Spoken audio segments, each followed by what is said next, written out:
Hello students, how are you all? I hope you are keeping well. Stay at home and stay safe. Okay? So I welcome dear students for this class. We have already begun the chapter 2 of geography portion.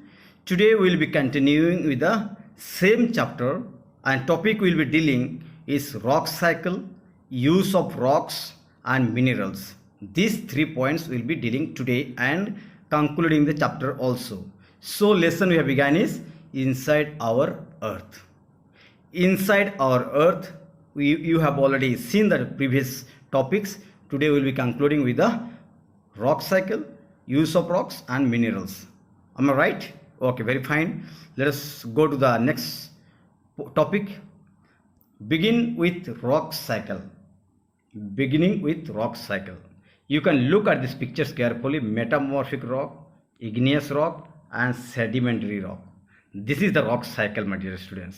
How it is getting melted, how it is getting transformed because of the pressure, because of the heat, because of the pressure, because of the magma and all this. Okay, so watch this video. I'm posting one video here, very well explained. You need to watch carefully, then you will get the whole point how these three rocks have been transformed into one another, transformed into the next rock. Okay, so you watch this.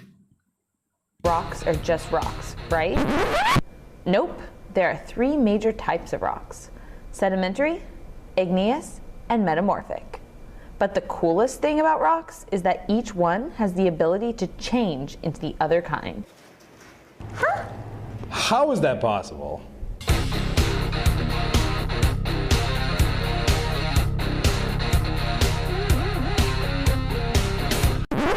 Sedimentary, metamorphic, and igneous rocks change into each other in a process we call the rock cycle. No, not that kind of rock. This kind of rock. Yeah, that's more like it. The first type of rock we'll talk about is sedimentary. On the surface of the Earth, wind and water break down rock into tiny pieces. Those pieces might collect in a riverbed, on a floodplain, be swept into sand dunes, or collect on the ground. Over time, layers of these rock fragments build up and start to weigh down on one another. Eventually, they get fused together to form sedimentary rocks. The cool thing is that if you look closely, you can still see pieces of the original rocks or sediment that were bound together. Let's do a demo. For our rocks, we're going to use jelly beans. Each flavor of jelly bean represents a rock or mineral that has been broken down by wind and water through a process called erosion. We put our jelly beans in this bowl and add some honey and cornstarch. They're the bonding agents to hold our pieces together, kind of like glue for rocks. A little time and pressure has turned our jelly bean pieces of sediment into a brand new rock.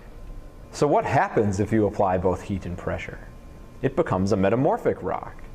Metamorphic rock may form by friction of the Earth's shifting crust, pressure deep within the Earth, or even radioactive decay. The heat and pressure cause the rock structure to change, so it takes on a new form. Even though it's changed, you can often still see structures of its original components. Let's take our sedimentary jelly bean rock and turn it into a metamorphic one with heat and pressure. To add pressure, we'll put this heavy pot on top. For heat, we'll stick it in the oven for about 30 minutes. After it's cooled, you can see how our jelly bean rock has formed a more solid unit. However, you can still see the individual pieces of candy, but the structure has fundamentally changed. The third type of rock in the rock cycle is igneous. When rocks get superheated deep within the Earth, they melt and form a liquid called magma. If magma rises to the surface or moves up in the Earth's crust, it begins to cool. Igneous rocks have a uniform structure throughout, but will have different properties depending on whether they cooled on the Earth's surface or within the crust. To turn our jelly bean metamorphic rock into an igneous rock, we're going to melt it in this pot of boiling water. When our rock is cooled, you can see how all the different pieces combine to make an igneous rock with uniform structure throughout. Pretty cool, huh? But this is only part of the story. We showed you one path through the rock cycle, but really any rock can go from one type to another. For example, igneous rocks can turn into either metamorphic or sedimentary. And metamorphic rocks don't have to become igneous rocks. They can be broken down again and become sedimentary. Or the sedimentary rocks can get pushed deep within the earth to form igneous. See, all of the rock types are connected, making a cycle that never ends. The end. Use of rocks. Use of rocks. So where do we need to use all these rocks? It says rocks are used by human for various construction activities, dear students. Construction activities we use. They are used in making roads, yes, houses, buildings, etc. And many more other activities also we make use of it. Okay. Rocks are crushed, grinded, cut and polished to change their shape. It is changed in different aspects for different purposes and size to make them usable in different forms. Okay, so this is what the use of rocks. Our houses are being built, roads are, buildings, and sometimes we are extracting cements. It's being crushed, grinded, and all this. Some stones are being polished for some purposes. So this is the use of rocks, my dear students. Okay, so this is the use of rocks. Now let's see what is this minerals all about, dear students. Minerals we hear many times, but do we really reflect on it? Let us see. I'll begin with the last point of it, dear students. See here. Okay, so it says, I am coming this point of view. Then I'll explain to you the beginning part of it. Okay, see here. It says humans have extracted these form from the natural form. All the minerals are basically in the natural form, and converting them, we convert this in the, it is occurring in the substances, physically occurring substances, originality form of the occurrence, that has been converted into what? Usable form, dear students. It has been converted in the usable form and transport them to the user, to that user, one who is using it, is transport to them for after having converted. Okay, the minerals are used for various human uses. Okay, minerals are being used for different usefulness. Okay, various human uses, like what? Fuel, all the oils we are using for the vehicles, motors and other engines, construction. Okay, construction we are using, industry, chemicals, etc. What are these common basically things we take from nature? Okay, we see here natural petroleum. Okay, some examples you see here.